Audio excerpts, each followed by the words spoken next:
आप सबका बहुत बहुत स्वागत है आपके अपने चैनल करिश्मा एकेडमी पर। हमने cash flow statement chapter start किया था, जिसमें हमने क्या किया था, फॉर्मेट किया था। फॉर्मेट में हम दो एक्टिविटीज देख चुके हैं, फाइनेंसिंग एक्टिविटी और इन्वेस्टिंग एक्टिविटीज। आज हम देखने वाले हैं ऑपरेटिंग एक्टिविटीज। ठीक है, फिर वो फॉर्मेट कंप्लीट हो जाएगा, उसके बाद इलिस्ट्रेशन देखेंगे। ठीक है, फिर कल की क्लास में ना कुछ एडजस्टमेंट होती है, वो देखेंगे। ठीक है, एडजस्टमेंट वाला सम ही आता है, सिंपल तो आता नहीं है। आज सिर्फ सिंपल देखेंगे कि कैसे हमने करना है, कौन कौन सी आइटम है, आपको साथ साथ थोड़ा सा पता चल जाएगा।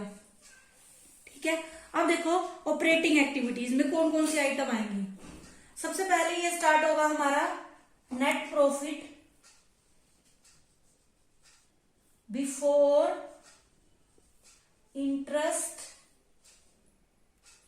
And tax. ठीक है, ये चाहिए हमें। आपको क्या होगा, ये इनडायरेक्ट मेथड से कर रहे हैं क्योंकि आपके सिलेबस में वही है। वैसे इसके दो मेथड है, डायरेक्ट मेथड भी है और इनडायरेक्ट मेथड भी है। ठीक है, लेकिन आपके सिलेबस में सिर्फ इनडायरेक्ट मेथड है, तो उसके अंदर हमें जो क्वेश्चन स्टार्ट करना है वो यहां से स्टार्ट होगा, net profit before interest and tax. आपको बैलेंस शीट गिवन रहेगी, मतलब बैलेंस शीट दी होगी, उसमें से आपने ये उठाना है पहले। ठीक है, वो क्या होना चाहिए, बिफोर इंटरेस्ट एंड टैक्स लेना है। अगर सपोज करो आपके पास आफ्टर इंटरेस्ट दिया हो या आफ्टर टैक्स दिया हो, तो हमने वो उसकी एडजस्टमेंट है। ठीक है, आपको इंटरेस्ट वापस ऐड करना पड़ेगा और टैक्स भी ऐड करना पड़ेगा, तब वो बिफोर वाला बनेगा। ठीक है, वो एडजस्टमेंट है, वो भी अलग से आएगा। ठीक है, वो भी कल कर लेंगे हम। पहला ये आइटम होगी, उसके बाद यहाँ पे आपने करनी है एडजस्टमेंट नॉन कैश आइटम की। ठीक है, क्या करनी है, एडजस्टमेंट्स करनी है कुछ non cash item, non cash term कह दो या आइटम्स कह लो। ठीक है, देखो नॉन कैश में क्या आता है, सबसे पहले आता है हमारा डेप्रिसिएशन। ठीक है, डेप्रिसिएशन ये क्या होगा, प्लस होगा। देखो जो ये डेप्रिसिएशन होता है ना, नॉन कैश आइटम का मतलब क्या है कि ये कैश में खर्च नहीं हुई है, मतलब हमने कैश नहीं दिया था इनके लिए, सिर्फ ये क्या की होती है, एक एडजस्टमेंट होती है जो हमने।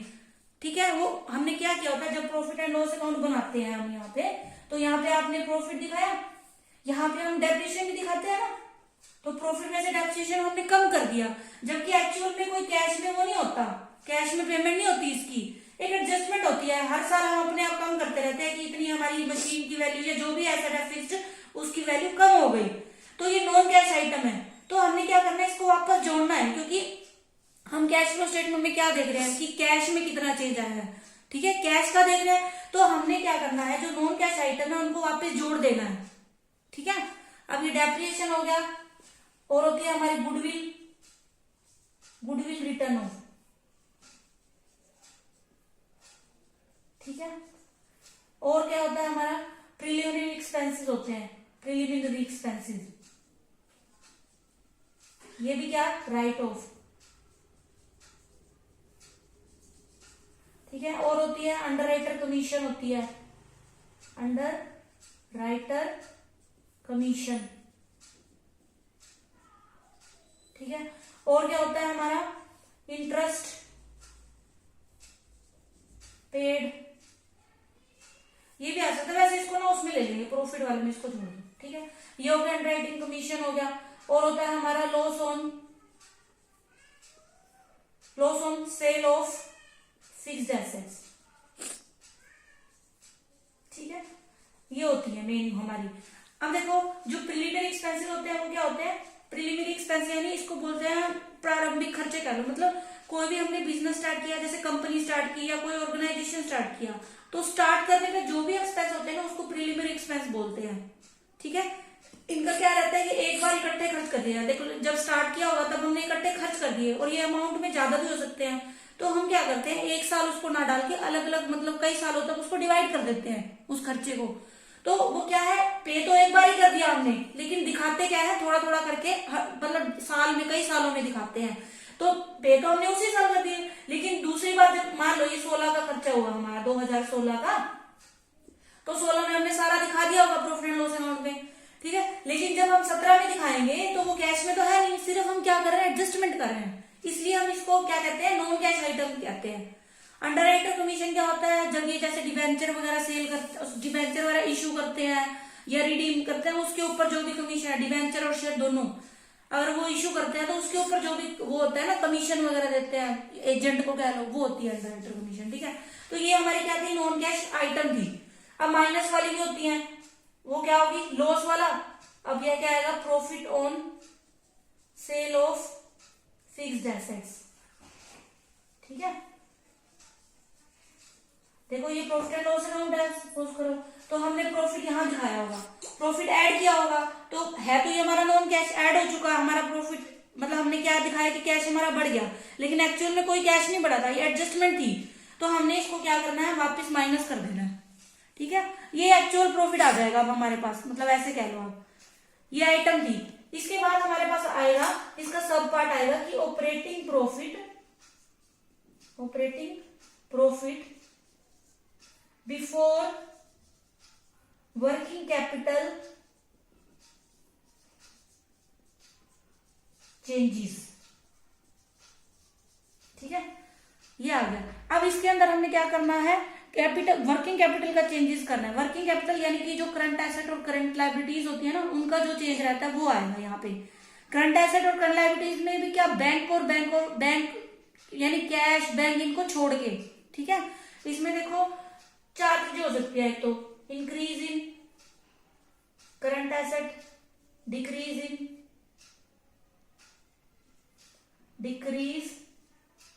इन करंट एसेट, इंक्रीज इन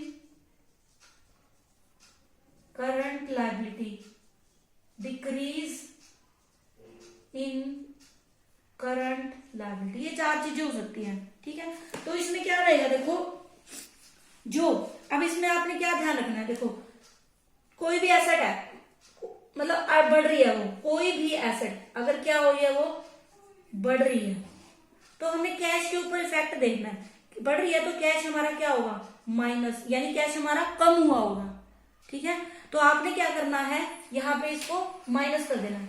ये क्या होगी, माइनस होगी, और ये क्या होगी, प्लस होगी। ठीक है, देखो एसेट बढ़ी है, मान लो हमने फर्नीचर था, फर्नीचर बड़ा है हमारा, पहले मान लो 10,000 था, 10,000 का फर्नीचर था, वो 12,000 का हो गया, यानी ये बड़ा है, तो यानी हमने फर्नीचर परचेज किया होगा, तो कैश हमारा क्या हुआ होगा, कम हुआ होगा। ठीक है, इसलिए जब भी कोई एसेट, आप ऐसे, ये क्या है, एक गोल्डन रूल कह लो आप इसको, कि जब भी कोई एसेट क्या होगी, इंक्रीज होगी, तो कैश हमारा क्या होगा, कम होगा। ये कैश हमारा क्या होगा, तो आपने इसमें क्या करना है, कम करना है। ठीक है, और रिवर्स अगर डिक्रीज हो रही है, ऐसा डिक्रीज हो रही है, इट मीन हमने क्या किया, उसको सेल किया तो हमारे पास कैश आएगा। हम इसमें कैश का ही तो देख रहे हैं, हमने कैश का इफेक्ट देखना है। ठीक है, और अगर करंट लायबिलिटी इंक्रीज हो रही है तो ये क्या होगी, प्लस होगी। प्लस क्यों होगी, देखो सपोज करो क्रेडिटर है हमारे, ठीक है, क्रेडिटर है तो यानी सेल किया होगा हमने, उधारी सेल की होगी। ठीक है, ये क्या हो गया हमारे, सॉरी परचेज किया होगा, तो मान लो ये 15,000 थे, अब ये हमारे 20,000 हो गए। ठीक है, यानी हमने क्या किया है, उधार पे मतलब वो किया है, परचेज किया, आप ऐसे कह लो, उधार पे परचेज किया, तो हमने कैश तो दिया ही नहीं, तो कैश तो हमारा उतना ही पड़ा है, मतलब उतना ही होगा, यानी बढ़ गया। एक तरह से हम इसको उसमें लेते हैं इंक्रीज होने की, हमारा कैश नहीं हुआ, जबकि हमें आप कैश कम होता अगर हम मतलब उसमें लेते तो, उधार ना लेते तो। ठीक है, तो इसको क्या मानते हैं हम, एज अ कैश का इंक्रीज मानते हैं। ठीक है, और अगर डिक्रीज हो रही है तो क्या होगा, माइनस होगा, ये ध्यान रखना। ठीक है, उसके बाद देखो हमारे पास आ जाएगा कैश, दो तरह से ऐसे आ सकता है, कैश फ्रॉम या यूज्ड ऑपरेटिंग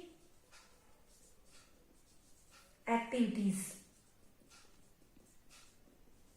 ठीक है, फ्रॉम तो तब आएगा जब हमारा आंसर यहाँ प्लस में होगा, मतलब प्लस में हमारे पास जो अमाउंट बचेगा तो प्लस में, अगर यूज्ड आ गया तो यानी हमारे पास माइनस में, अगर यहाँ माइनस में बचता है तो हम यूज्ड लिखेंगे, तो लिखेंगे cash used in operating activity.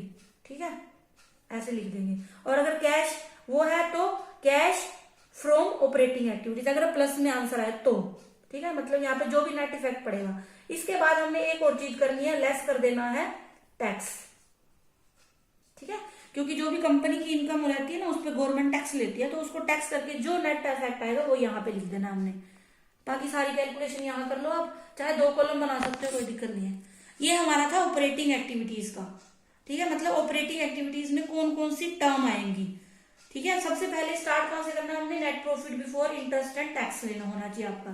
उसके बाद कुछ हमने क्या करनी है, नॉन कैश आइटम्स का एडजस्टमेंट है, ठीक है, डेप्रिसिएशन है, goodwill, return of preliminary expenses है, अंडरराइटर कमीशन है, loss on sale of fixed asset है, और ये माइनस में profit on sale of fixed asset है, ठीक है। उसके बाद हमारे पास आ जाएगा operating profit before working capital changes. अब इसमें हमने वर्किंग कैपिटल का देखना है, यानी करंट एसेट और करंट लायबिलिटी का, ठीक है। एसेट अगर बढ़ रही है, हमेशा कोई भी एसेट, चाहे वो करंट एसेट हो चाहे वो फिक्स्ड एसेट हो, अगर वो बढ़ रही है तो कैश हमारा माइनस होगा, ये समझ लेना, मतलब कि कैश हमारा कम हो रहा है। और अगर डिक्रीज हो रही है तो कैश हमारा प्लस में होगा, मतलब। और अगर लायबिलिटी हमारी इंक्रीज हो रही है तो कैश हमारा, यानी उसको क्या मानते हैं कि कैश हमारा बढ़ा है, और अगर डिक्रीज हो रही है तो कैश हमारा माइनस में मानते हैं, वो मैंने आपको बता दिया कैसे है, ठीक है। उसके बाद ये हमारे पास आ जाएगा, उसमें से टैक्स कर देंगे लेस, फिर हमारे पास बच जाएगा net cash from operating activity. Last में क्या बचेगा, नेट कैश फ्रॉम, वही यहाँ पे भी यूज या फ्रॉम दोनों यूज करेंगे, जो भी रहेगा, फ्रॉम या used operating activity, operating activity, ठीक है। इसके बाद इन्वेस्टिंग एक्टिविटी का था, वो हम कर चुके हैं, और फाइनेंसिंग एक्टिविटी था। बस 3 मेजर चीजें हैं, 3 पार्ट्स में बनेगा हमारा cash flow statement. First cash flow from operating activities, second हमारी बनेगी इन्वेस्टिंग एक्टिविटीज, थर्ड हमारी बनेगी फाइनेंसिंग एक्टिविटीज। फाइनेंसिंग एक्टिविटीज में आपने क्या लिखना है, शेयर, डिबेंचर, मतलब फाइनेंस से रिलेटेड कि कहाँ कहाँ से पैसा आया, कहाँ कहाँ हमने पे कर दिया। डिबेंचर से आ सकता है, लोन आ सकता है, और शेयर्स आ सकते हैं, ठीक है, उसी को हम पे करेंगे फिर। और उसके अंदर इंटरेस्ट पेड भी आ जाएगा, डिविडेंड पेड भी आ जाएगा, बस। और जो हमारा इन्वेस्टिंग है उसके अंदर हमारा सारा रहेगा फिक्स्ड एसेट से रिलेटेड, बस ये ध्यान रखना है, यानी परचेज ऑफ फिक्स्ड एसेट और सेल ऑफ फिक्स्ड एसेट, और इंटरेस्ट हमारा रिसीव्ड होगा, रेंट रिसीव्ड और डिविडेंड रिसीव्ड, ये चीजें आ जाएंगी। ये हमारा था फॉर्मेट। अब हम सम देखते हैं, ठीक है। Identify the transactions as belonging to operating, investing और फाइनेंसिंग एक्टिविटीज। मतलब हमने क्या, यहाँ कुछ ट्रांजेक्शन है या आइटम्स कह लो, इनको क्या करना है, आपने बताना है कि ये ऑपरेटिंग एक्टिविटीज में है, इन्वेस्टिंग में या फाइनेंसिंग एक्टिविटीज में, ठीक है।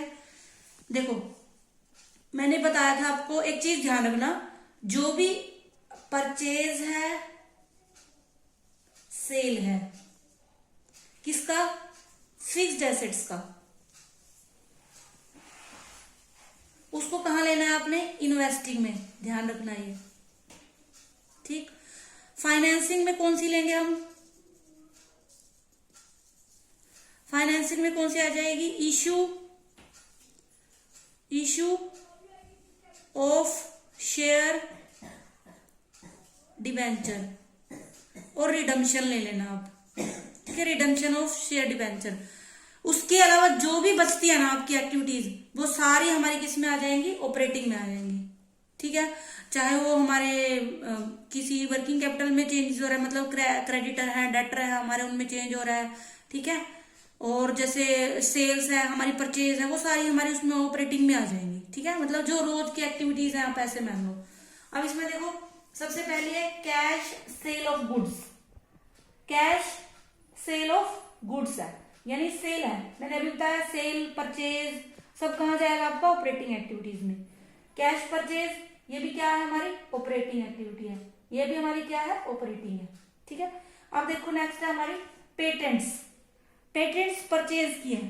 अब पेटेंट्स देखो क्या है, हमारी एसेट है, ठीक है, एसेट है, ये एसेट्स है, तो ये क्या है, ये फिक्स्ड एसेट में आते हैं। अब एसेट परचेज की है तो ये हमारी क्या है, एसेट परचेज किया तो ये हमारी इन्वेस्टिंग एक्टिविटीज है, क्या है ये, इन्वेस्टिंग एक्टिविटीज, ठीक है। परचेज ऑफ मशीनरी, मशीनरी भी क्या है, हमारी फिक्स्ड एसेट है, तो ये किसमें जाएगी, हमारी इन्वेस्टिंग एक्टिविटीज में, ठीक है। नेक्स्ट है हमारी मार्केटेबल सिक्योरिटी, ये मैंने आपको बताया था कैश एंड कैश इक्विवेलेंट में आता है, ठीक है, कैश एंड कैश इक्विवेलेंट में। देखो कैश एंड कैश इक्विवेलेंट में क्या आता है, कैश आता है, बैंक आता है, और मार्केटेबल सिक्योरिटीज आती हैं, और शॉर्ट टर्म सिक्योरिटीज भी कह सकते हो आप इसको, वो आ जाती है, ठीक है। तो ये हमारा किस में आ जाएगा, कैश एंड कैश इक्विवेलेंट में आ जाएगा।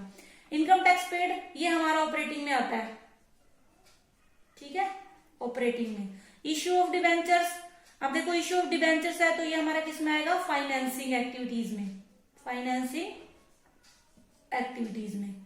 नेक्स्ट है हमारा cash received against revenue from operation, ये भी हमारा रिवेन्यू फ्रॉम ऑपरेशन एक तरह से सेल ही है, सेल कोई बोलते हैं, कंपनी में ये वर्ड यूज होता है रिवेन्यू फ्रॉम ऑपरेशन, तो ये हमारी क्या है, ऑपरेटिंग एक्टिविटीज है, ऑपरेटिंग एक्टिविटीज है। रिडम्पशन ऑफ डिवेंचर, डिवेंचर को रिडीम कर रहे हैं यानी पेमेंट कर रहे हैं उनको, तो ये कौन सी है हमारी, फाइनेंसिंग एक्टिविटीज है, ठीक है। लॉन्ग टर्म लोन, लोन भी इसी में आ जाएगा, है ना, फाइनेंसिंग में, तो ये भी क्या है, हमारी फाइनेंसिंग एक्टिविटीज है। इन्वेस्टमेंट, ये हमारा इन्वेस्टिंग में आता है, ठीक है, ये क्या है, हमारी इन्वेस्टिंग एक्टिविटीज है, ठीक है। ये तो था हमारा एक छोटा सा सम कि आपको पता लग जाएगी कौन सी इन्वेस्टिंग एक्टिविटी है, कौन सी ऑपरेटिंग एक्टिविटी है, कौन सी हमारा कैश और कैश इक्विवेलेंट में जाएगा और कौन सी हमारी ऑपरेटिंग, इन्वेस्टिंग और वो है फाइनेंसिंग एक्टिविटी है, ठीक है। कल हम करेंगे एडजस्टमेंट्स होती हैं उसके साथ सम करेंगे, ठीक है, सिंपल भी कर लेंगे और फिर एडजस्टमेंट्स का भी देख लेंगे, ठीक है। आई होप आपको समझ आया होगा, फॉर्मेट भी आ गया होगा और ये भी आ गया होगा। आप मेरी वीडियोस को पूरा देखें, अच्छी लगती है तो लाइक करिए, शेयर करिए, कमेंट करिए और बेल आइकन को प्रेस कर लें ताकि आपको मेरी नई नई आने वाली वीडियोस का पता चल सके। Thanks for watching.